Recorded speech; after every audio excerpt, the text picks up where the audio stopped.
All right. I'm ready to move on to the next one. Yep. Let's go. All right. Extraordinary circumstances number 4.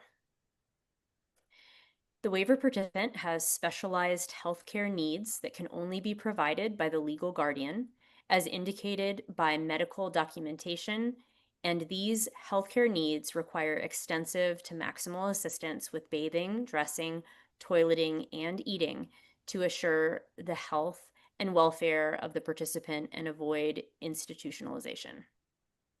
All right. All Um, right. I have so news to share on this one that some people are not going to be happy about. Go ahead. Let's start at the beginning. Oh, sure. Uh,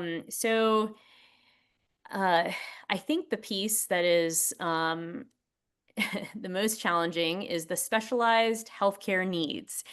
Um, and I think that this gives the impression that this includes everyone in CAPC because that's why we're all in the program. And but there is actually like a more specific definition of specialized healthcare needs that Jenny, take it away. Bad news. So it's not so much, I mean, it is the specialized healthcare needs. The tricky phrase is really that can only be provided by the legal guardian. So that does mean that if you are pursuing being a paid caregiver for your child, and this is the criteria you're requesting under, um, this means that a child cannot be able to go to school. Like no one else can care for them. I mean, it is very clear in the language, but of course, we all wanted to skip over parts we don't like sometimes. But it does say can only be provided by the legal guardian. So if a child is able to go to school without the parent present, then clearly someone else can provide that care. So that doesn't mean to say that every child who goes to school can't have a paid parent. It just means you have to meet one of the other criteria. You cannot use this one. So same as like some of the other things, some of them require the physician order, some of them do not. So each criteria or circumstance is individualized. And so if you can't meet one, that doesn't mean that you can't be in this part of the program. It just means you need to find and see if another one happens to meet that need. But I know there's been a lot of questions about school, so I knew we needed to talk about that here. Again, this says as indicated by medical documentation. So whether that's in the note from a physician visit or whether the physician writes a physician order specifically saying that this child can only be cared for by a parent or legal guardian. And then the rest of it, the extensive to maximal assistance, we've talked about, and a lot of the other ones. And then I did just want to add about avoiding institutionalization. I know I say this a lot when people are applying for the program and they see that word and it's scary.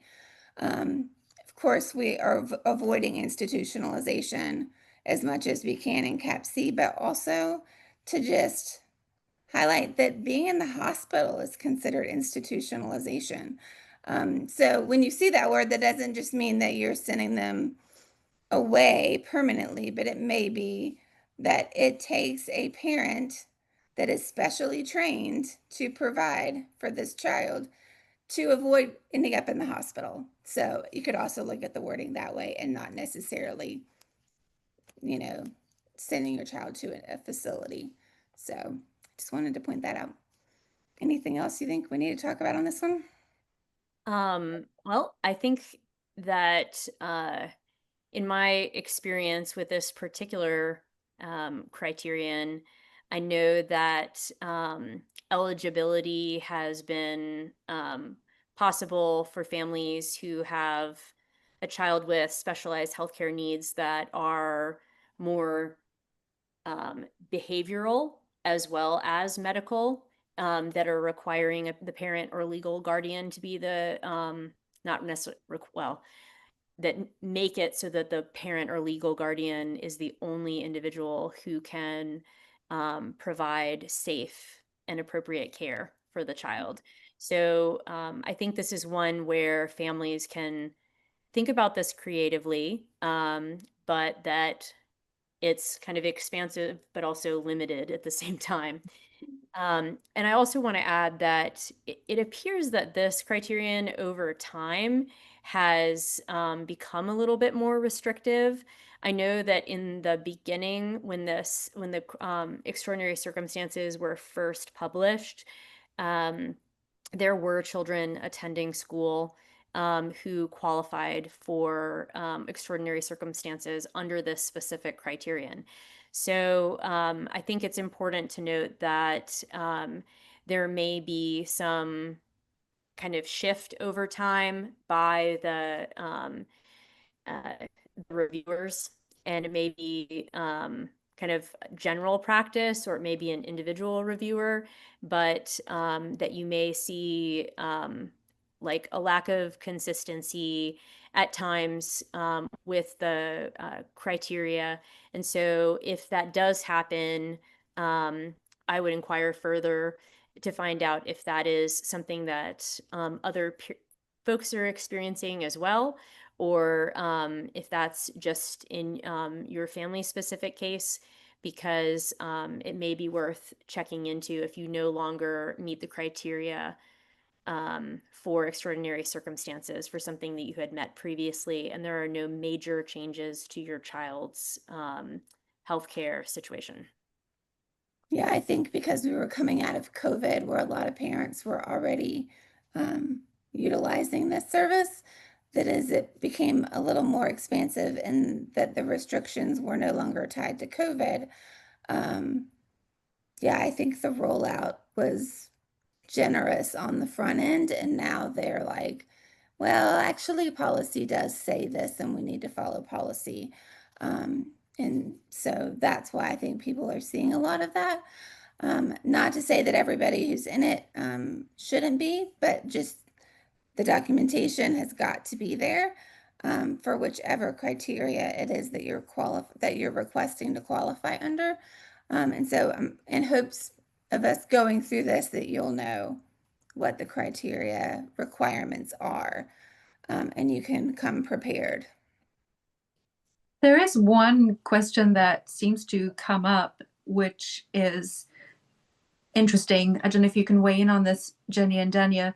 With regards to respite, if you are saying that you are the only individual who can care for the child, how does that impact your ability to access respite hours? That's a great question. And I don't know that I know the exact answer. Um, it may be that there are short periods of time, maybe while the child is asleep, or like if they take naps, or if they go to bed at 7 o'clock and then the parents can go on a date night after that.